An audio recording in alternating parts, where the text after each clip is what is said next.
Sore, Bu. Sore. Namo Buddhaya.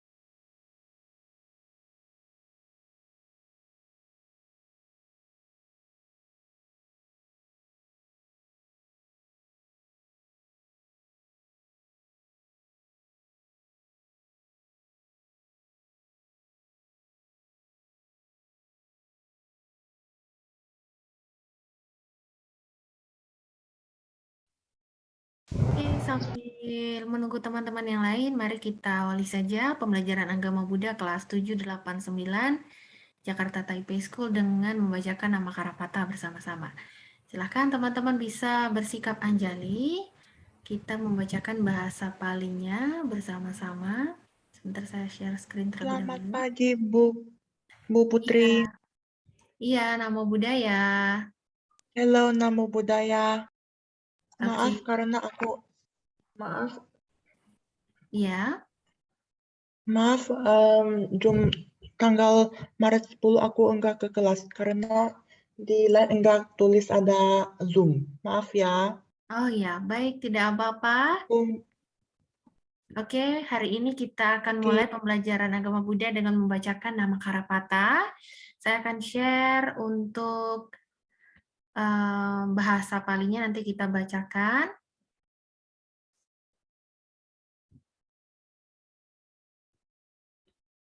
Iya, mari kita membacakan nama Karapata bersama-sama. Silahkan teman-teman bersikap anjali, tangannya diletakkan di depan dada. Arahang Sama Sambuddho Bhagawa Buddhang Bhagawantang Abhiwademi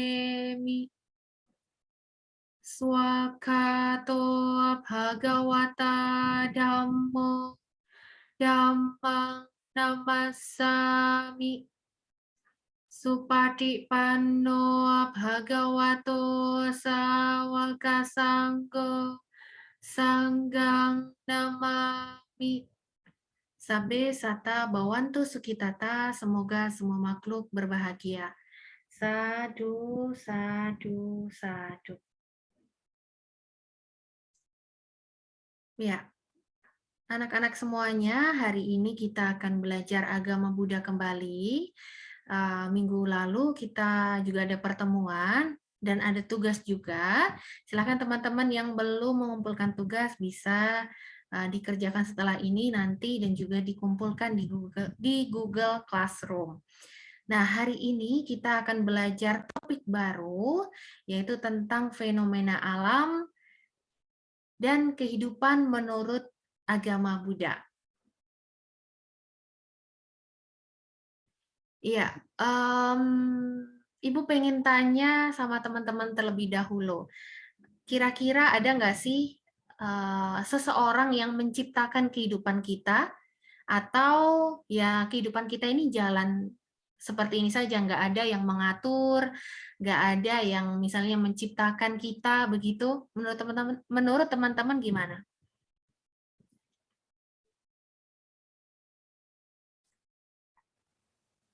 Kalau dari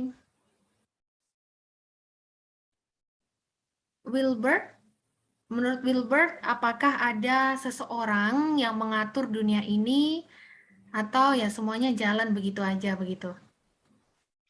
Eh, ini sangat kompleks, Bu. Sangat Eh, kompleks.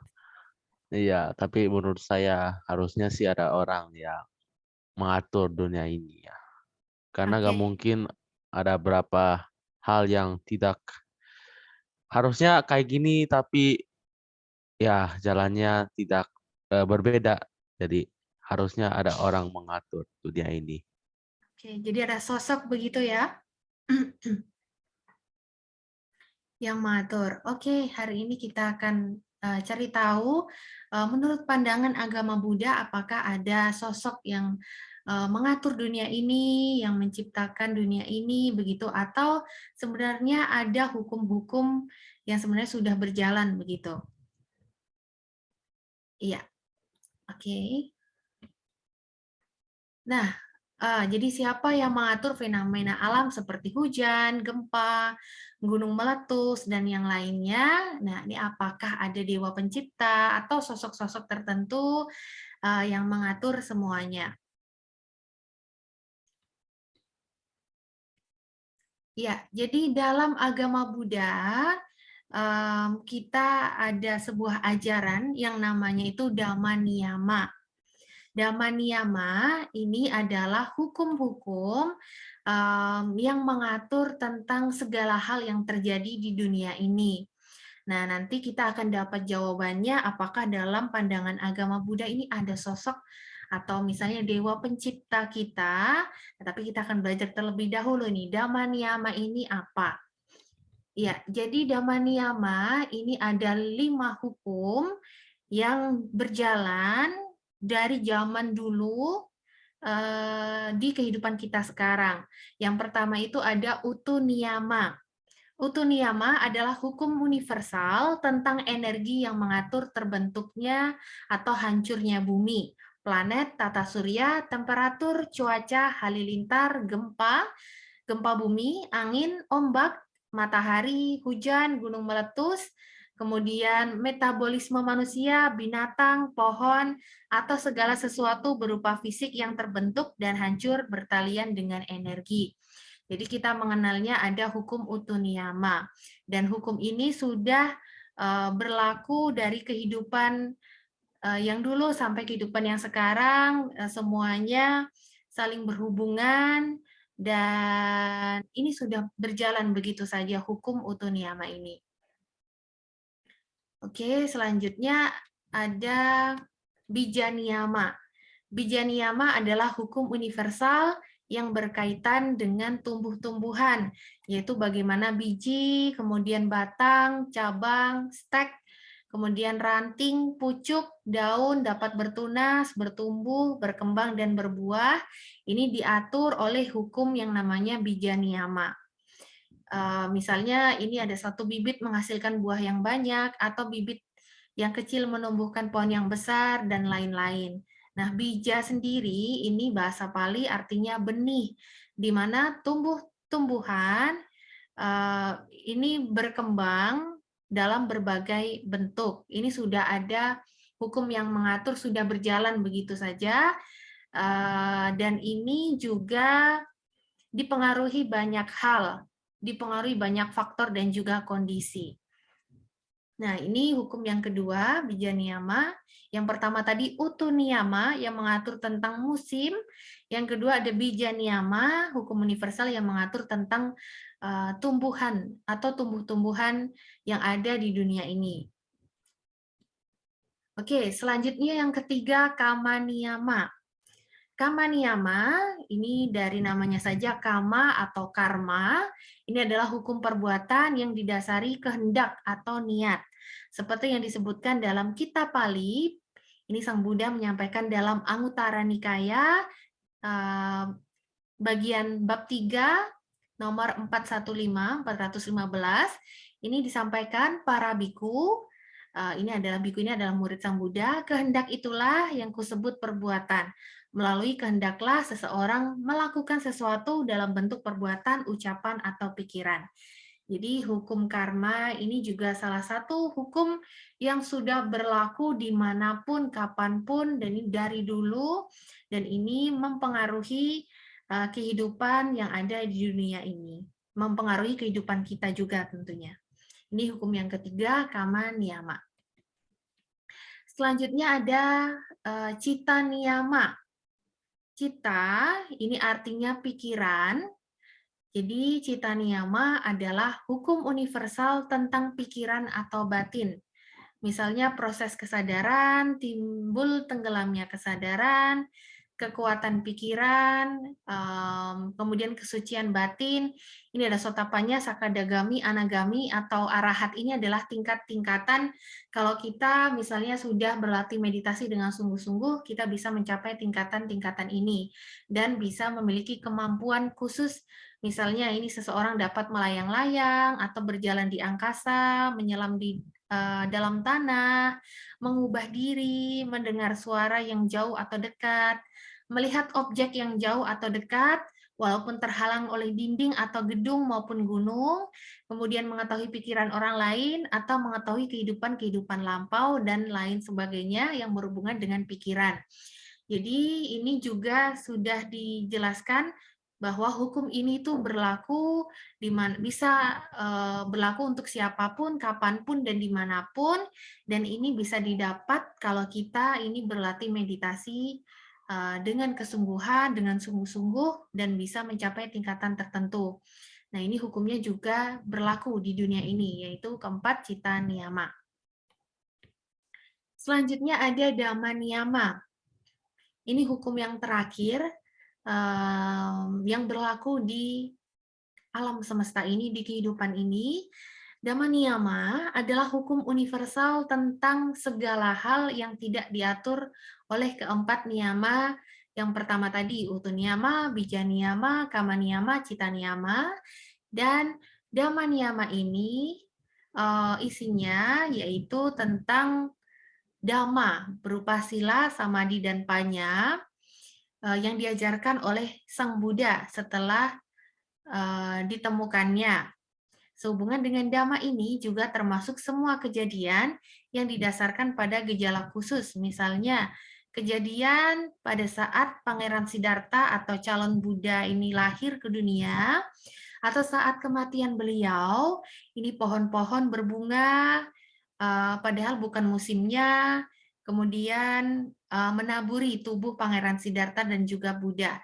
Jadi kejadian-kejadian yang mungkin tidak masuk di logika, kok bisa bunga bisa tiba-tiba bermekaran, kemudian terjadi gempa bumi pada saat Pangeran Siddhartha lahir di dunia, ini diatur dalam Dhamma Niyama.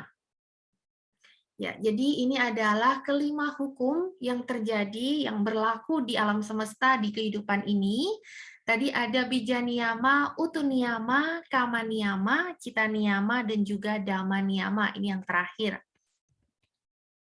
Ya, jadi niyama, dengan kita memahami 5 niyama ini, seseorang bisa sampai pada kesimpulan bahwa tidak ada penguasa di dunia ini. Tidak ada pencipta yang menciptakan alam semesta, melainkan hukum tertib kosmis yang berunsur 5, dan semua itu adalah hasil dari sebab akibat yang muncul dan lenyap setiap saat. Jadi dalam pandangan agama Buddha, kita memang mengenal mungkin kalau dari kepercayaan lain Tuhan begitu ya, Tuhan itu yang mengatur segalanya, yang menciptakan segalanya. Nah, dalam konsep agama Buddha, kita juga ada konsep ketuhanan, tetapi dia bukanlah yang menguasai dunia ini, dia bukanlah yang menciptakan. Jadi tidak ada pencipta dan juga tidak ada penguasa di alam semesta ini. Dan agama Buddha ini mengajarkan bahwa ada banyak siklus di dunia, dan ini terbentuk di masa lampau, dan banyak lagi yang lain yang akan mengikuti siklus dunia yang sekarang secara bergantian. Dan beliau juga mengajarkan bahwa dunia memiliki awal dan akhir, serta terdapat sebab yang disebut hukum alam atau pembentukan dan kehancuran setiap dunia. Dan hukum alam ini ada selamanya dan terus berjalan dalam ruang waktu yang tak terhingga. Jadi memang ada kemunculan dan juga kehancuran bumi kita, tetapi itu juga bukan akhir segalanya. Masih akan berjalan hukum alam ini, dan nantinya setelah mungkin bumi ini hancur atau kita menyebutnya kiamat begitu ya. Nah, nanti setelah itu pun juga akan terjadi proses pembentukan kembali, mungkin ada bumi-bumi yang lain yang nantinya akan terbentuk dan juga akan ada kehidupan-kehidupan lain begitu. Nah, agama Buddha seperti ini pandangannya tentang alam semesta dan juga kehidupan ini. Sampai di sini ada yang ingin ditanyakan terlebih dahulu, anak-anak semuanya? Tidak, Bu. Tidak. Ada, Oke, ada, bisa silahkan. melihat PPT-nya, PowerPoint-nya karena aku nggak kelihatan. Oh ya, baik. PowerPoint-nya. Karena aku mau melihat sekali lagi. Oke, baik. Yang niyama. Oke, yang pertama ini ada utu niyama yang mengatur tentang musim atau terbentuk dan hancurnya bumi, kemudian planet, kemudian tata surya juga. Oke, untuk selanjutnya ada bija niyama. Ini hukum universal yang mengatur tentang tumbuh-tumbuhan, pohon-pohon, kemudian mungkin rumput-rumput yang ada di dunia ini diatur pertumbuhannya oleh bija niyama ini. Selanjutnya ada kama niyama, ini hukum perbuatan. Apa yang kita perbuat dengan niat atau kehendak itu akan menghasilkan sesuatu, baik melalui perbuatan, ucapan maupun pikiran. Dan ini juga akan mempengaruhi kondisi-kondisi kita selanjutnya. Selanjutnya cita niyama, ini tentang pikiran atau batin. Di sini maksudnya kalau kita berlatih meditasi itu kita bisa memperoleh kekuatan batin, kita bisa memiliki kemampuan-kemampuan yang di luar nalar, misalnya bisa terbang. Mungkin teman-teman pernah melihat ada orang misalnya bisa berjalan di atas air atau yang lainnya, ini bisa karena ini diatur oleh cita niyama. Selanjutnya ada dhamma niyama, ini hukum yang mengatur atau yang kita kenal sebagai hukum yang di luar nalar begitu ya. Misalnya tadi pada saat Pangeran Siddhartha lahir ke dunia itu kan ada gempa, kemudian ada juga bunga-bunga bermekaran pada saat itu. Nah, ini diatur dalam Dhamma Niyama. Oke, sampai di sini ada yang ingin ditanyakan? Atau ingin kembali ke poin berapa terlebih dahulu? Silakan.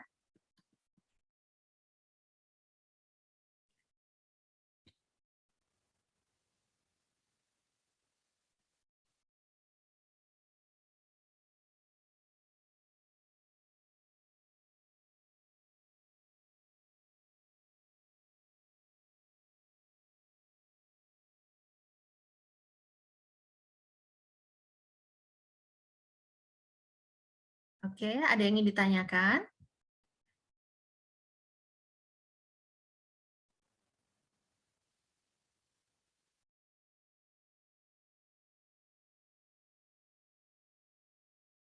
Nah, hukum-hukum ini jadi menunjukkan bahwa sebenarnya tidak ada penguasa di dunia ini kalau dari pandangan agama Buddha ya.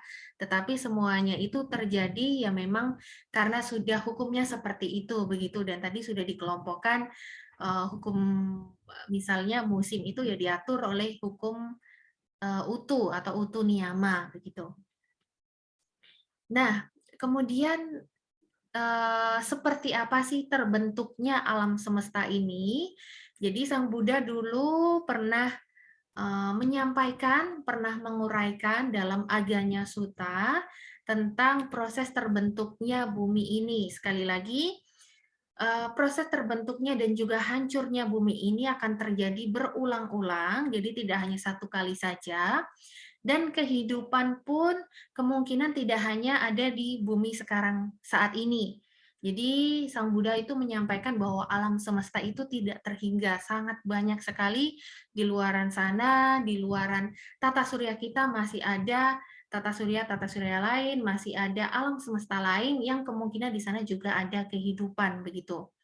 Dan sekali lagi, setelah misalnya hancurnya bumi ini pun nantinya juga akan ada terbentuk lagi bumi yang baru atau nanti namanya juga beda begitu ya, akan terbentuk tempat tinggal baru untuk mungkin manusia seperti kita tinggal di sana seperti itu. Nah, ini ada proses terbentuknya bumi menurut pandangan agama Buddha. Dulu Sang Buddha menyampaikan di dalam Aganya Sutta. Oke, tunggu sebentar.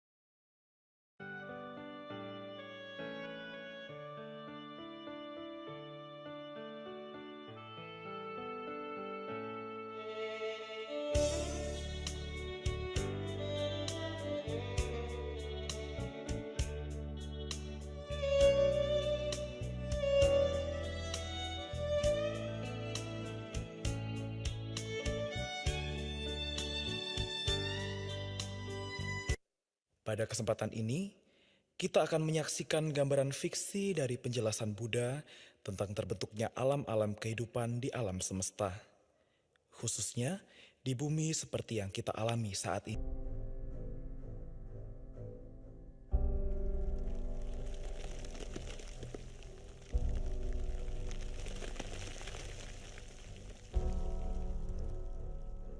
Semua kelahiran dan kematian adalah duka. Penyebab segala penderitaan adalah nafsu-nafsu keinginan. Oleh sebab itulah, kelahiran kembali akan terus berulang. Karena nafsu keinginan untuk dilahirkan kembali. Mari kita mulai perjalanan kita. Menurut Buddha, awal dan akhir semesta tidak akan mampu dipahami oleh pikiran manusia. Oleh karena itu, kemudian Buddha menjelaskan tentang suatu masa di mana semesta mengalami pengerutan dan pemampatan. Semua yang ada di alam semesta terserap dan hilang. Sampai akhirnya, terjadilah ledakan yang luar biasa hebatnya. Energi yang begitu besar menjadi awal dari terbentuknya bintang bercahaya di lautan kosmos yang luas. Maka, terbentuklah gugusan bintang di alam semesta.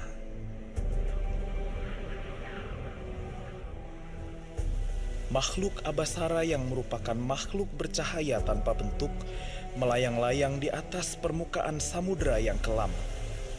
Dunia masih terlihat gelap. Matahari dan bulan masih belum terlihat di atas langit yang luas. Dunia inilah yang kemudian kita sebut sebagai bumi. Dalam masa yang sangat panjang, tanah dengan sarinya muncul ke permukaan air, berbentuk seperti buih di permukaan nasi yang mendingin.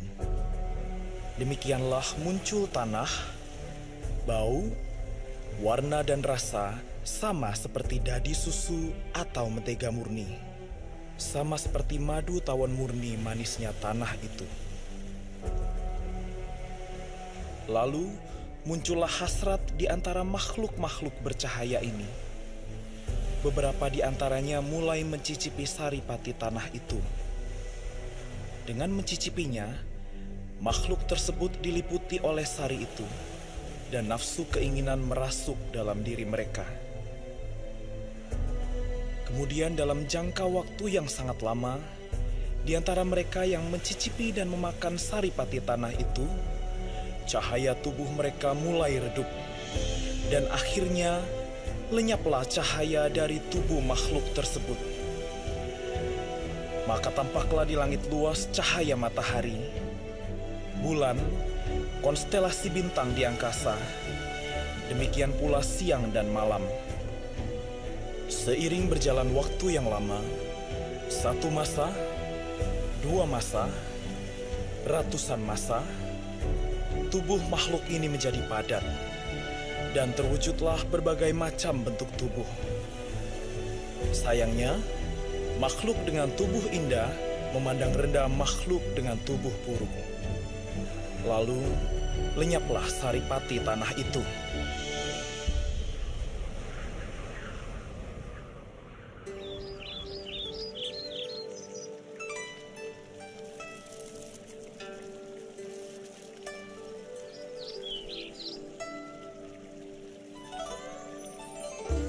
tumbuhlah tumbuhan dari tanah. Tumbuhan tersebut berbentuk seperti cendawan, dengan warna sama seperti dadi susu dan rasa sama seperti madu tawon murni. Makhluk-makhluk itu mulai makan dan hidup bersama dengan tumbuhan ini. Tubuh mereka pun semakin berbentuk, padat, dan menjadi tubuh yang lebih indah. Beberapa tidak seberuntung mereka yang memiliki tubuh yang indah, dan makhluk dengan tubuh indah mulai menjadi sombong dan congkak. Maka cendawan yang tumbuh lenyap, dan tumbuhlah tumbuhan menjalar seperti bambu bagi makhluk tersebut. Sama seperti cendawan, makhluk-makhluk ini menikmati dan hidup bersama dengan tumbuhan ini. Tubuh mereka pun makin berbentuk. Lewat beberapa masa waktu, maka lenyaplah tumbuhan ini. Tumbuhlah tumbuhan padi yang masak dalam alam terbuka, tanpa dedak dan sekam, harum dengan bulir-bulir yang bersih. Padi ini tumbuh setiap hari, dan makhluk-makhluk tersebut menikmati hasilnya setiap hari. Maka, mulai terbentuklah tubuh yang laki-laki dan wanita. Karena nafsu keinginan membakar tubuh mereka, maka mulailah mereka menginginkan satu sama lain secara seksual. Maka, manusia mulai membangun rumah untuk membina hubungan tersebut.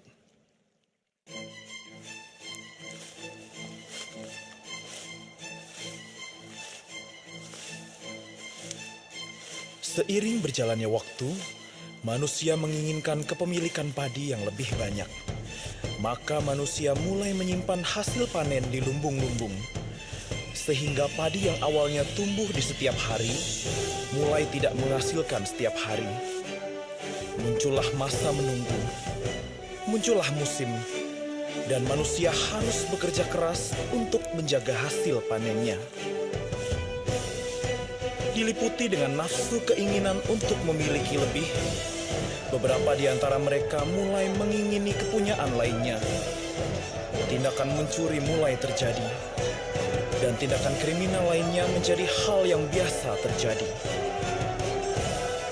Karena begitu banyak perbuatan kejahatan, sebagian dari mereka berkumpul dan mencari orang yang memiliki kekuatan, kepandaian, dan kebijaksanaan untuk menjaga dan memimpin mereka sebagai raja.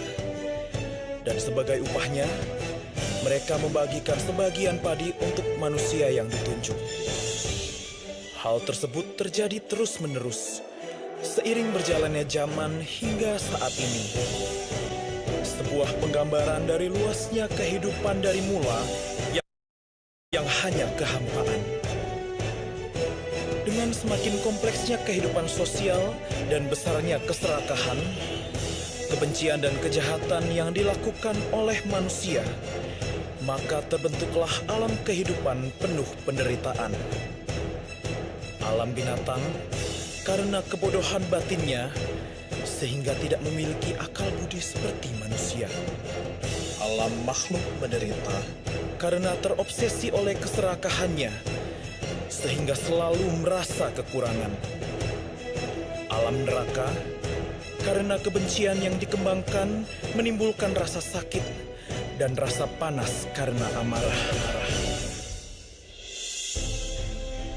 Namun, bagi mereka yang penuh dengan kebajikan dan cinta kasih, akan terlahir di alam surga yang penuh kebahagiaan. Masih ada terdapat alam Brahma yang memiliki keadaan batin tinggi dan tenang seimbang. Demikianlah terbentuknya berbagai jenis kehidupan di alam semesta yang didorong oleh berkembangnya nafsu keinginan yang tiada akhir.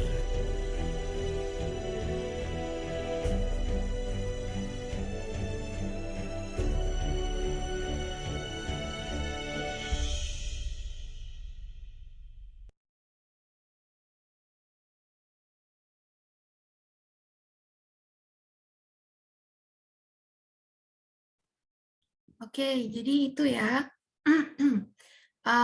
Tentang terbentuknya alam semesta ini. Tadi Sang Buddha juga menyampaikan bahwa ini sulit untuk dipahami oleh kita yang masih orang biasa, yang belum memiliki kekuatan batin atau mencapai tingkatan tertentu, tetapi tadi juga disampaikan bahwa segalanya itu terjadi dalam waktu yang sangat lama, prosesnya sangat lama, dan itu juga dipengaruhi oleh tindakan-tindakan dari makhluk itu sendiri. Dan kondisi atau tindakan kita yang sekarang itu juga akan mempengaruhi kondisi alam semesta kita di yang akan datang. Misalnya kalau sekarang semakin tidak ada hutan di bumi ini, kemudian semakin banyak kendaraan bermotor, kemudian perubahan iklim. Nah, itu sebetulnya kan juga dihasilkan atau diakibatkan karena mungkin perbuatan kita, perbuatan manusia yang menebang pohon, kemudian kegiatan-kegiatan lain yang berdampak pada bumi ini. Nah, itu yang akan mempengaruhi, sekali lagi, mempengaruhi kondisi alam semesta yang akan datang. Dan kondisi sekarang saat ini juga merupakan hasil dari kondisi-kondisi sebelumnya. Oke, sampai di sini ada yang ingin ditanyakan terlebih dahulu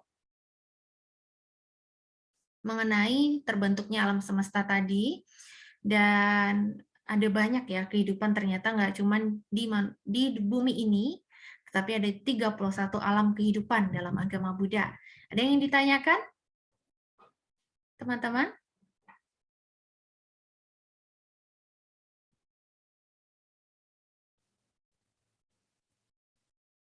Oke, belum ya? Oke, kalau belum, sekarang kita akan berlatih meditasi. Silakan teman-teman, saya ini tidak bisa melihat satu persatu, tetapi saya percaya teman-teman silakan untuk memposisikan diri. Mari kita melakukan praktik meditasi sejenak. Ya, Wilbert mungkin ada yang disampaikan, tadi ada open mic. Kepencet, Bu. Oke. Ya, mari kita berlatih meditasi sejenak. Silahkan kondisikan tangan di atas pangkuan. Mari kita memejamkan mata sejenak, kita pancarkan cinta kasih kita kepada semua makhluk, dengan harapan semoga semua makhluk berbahagia. Semoga semua makhluk berbahagia.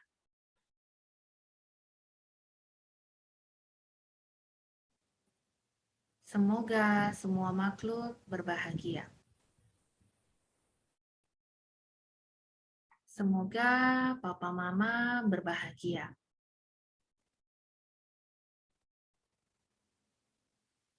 Semoga seluruh keluargaku berbahagia.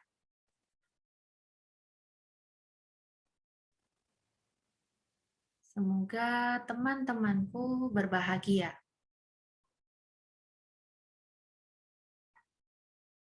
Semoga guru-guruku berbahagia. Semoga semua makhluk berbahagia.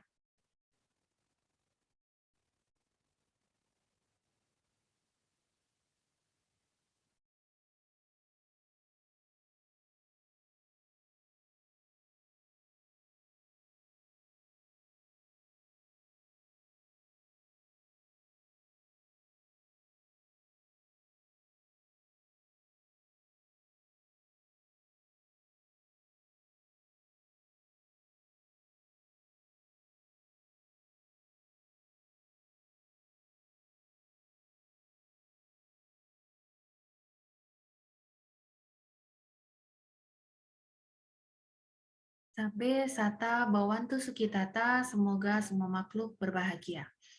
Sadu, sadu, sadu.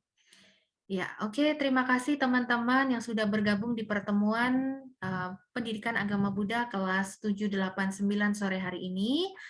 Sampai jumpa di pertemuan selanjutnya. Selamat sore, Sukihotu, Namo Buddhaya. Sebentar saya akan screenshot terlebih dahulu ya. Terima kasih. Ya, akan saya screenshot sebentar untuk nanti saya cocokkan di presensi.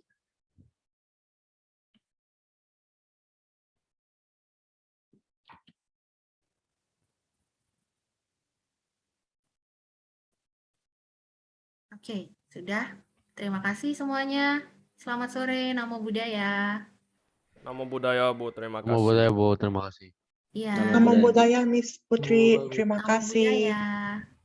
Namo Buddhaya.